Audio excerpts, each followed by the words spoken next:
Hello, students. Welcome back to part 3 of the lesson My Childhood. All of you open your textbooks and look at the lesson while I am reading. Next para.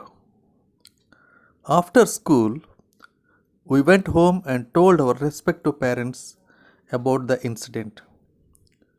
Lakshmana Sastri summoned the teacher and, in our presence, told the teacher that he should not spread the poison of social inequality and communal intolerance in the minds of innocent children.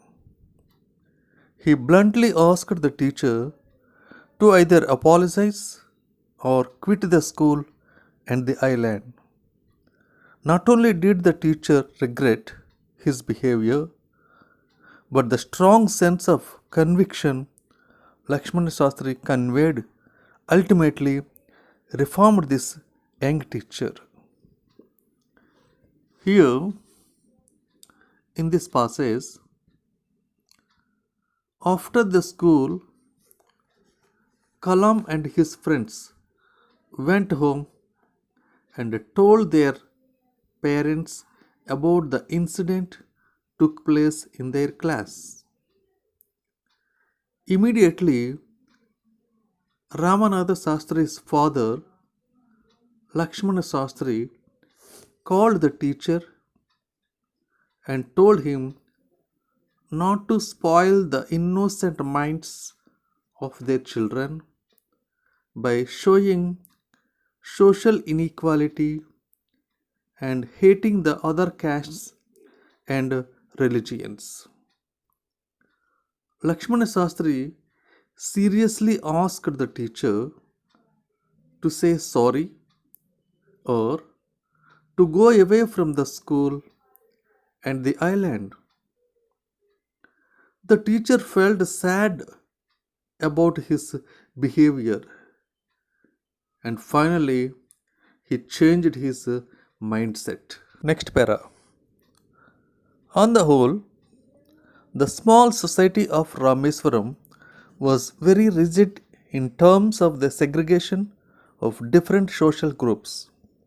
However, my science teacher, Sivasubramanya Iyer, though an orthodox Brahmin with a very conservative wife, was something of a rebel. He did his best to break social barriers so that people from varying backgrounds could mingle easily. He used hours with me and would say, Kalam, I want you to develop so that you are on par with the highly educated people of the big cities. Here, Rameswaram people are very strictly followed the separation of social groups based on the caste and religion. But Kalam's science teacher, Sivasubramanya Iyer, a strict Brahmin with a very traditional wife, did not follow any traditional values, just like a rebel. He tried his best to develop equality among the different castes and religion. Most of the time he spent with Kalam and encouraged him to reach high position like highly educated people of the big cities. Next para. One day he invited me to his home for a meal. His wife was horrified at the idea of a Muslim boy being invited to dine in her ritually pure kitchen. She refused to serve me in her kitchen. Sivasubramanya Iyer was not perturbed, nor did he get angry with his wife, but instead served me with his own hands and sat down beside me to eat his meal. One day, Sivasubramanya teacher invited Kalam to his house for meals. The teacher's wife, shocked to allow a Muslim boy to eat meals in her religiously purified kitchen. She did not agree to serve food to Kalam in her kitchen. Sivasubramanya Iyer did not worry or did not get angry with his wife. He served food to Kalam with his own hands and sat down with Kalam to eat his meal. Next para. His wife watched us from behind the kitchen door. I wondered whether she had observed any difference in the way I ate rice, drank water, or cleaned the floor after the meal. When I was leaving his house, Sivasubramanya Iyer invited me to join him for dinner again the next weekend.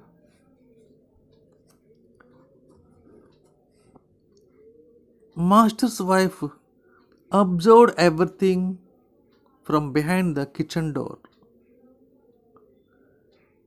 When Kalam noticed her, he wondered. She might have observed Kalam's way of eating rice, drinking water, and cleaning the floor after the meal. But Kalam did everything very neatly. After the meal, when Kalam was leaving, his master invited him for dinner again the next weekend. Next para. Observing my hesitation, he told not to get upset, saying, once you decide to change the system, such problems have to be confronted. When I visited his house the next week, Sivasubramanya Iyer's wife took me inside her kitchen and served me food with her own hands. Here, Kalam felt doubt how to come again to Master's house for dinner as his wife did not like it. But Master told him not to worry, and when we decide to change the bad system of the society, we have to face all these problems.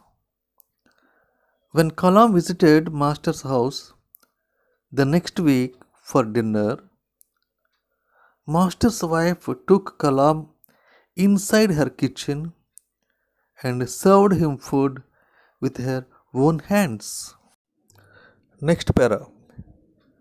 Then the Second World War was over and India's freedom was imminent.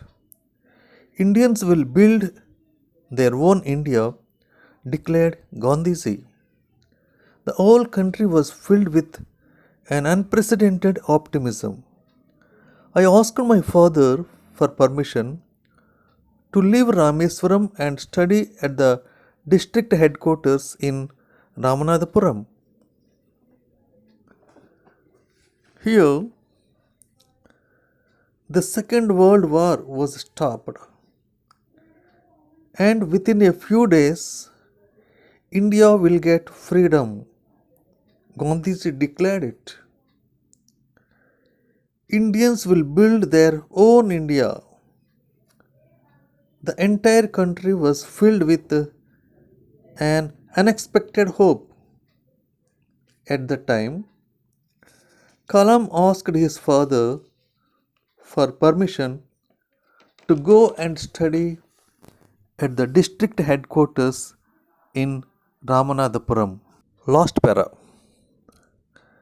He told me as if thinking aloud, Abul, I know you have to go away to grow. Does the seagull not fly across the sun, alone and without a nest?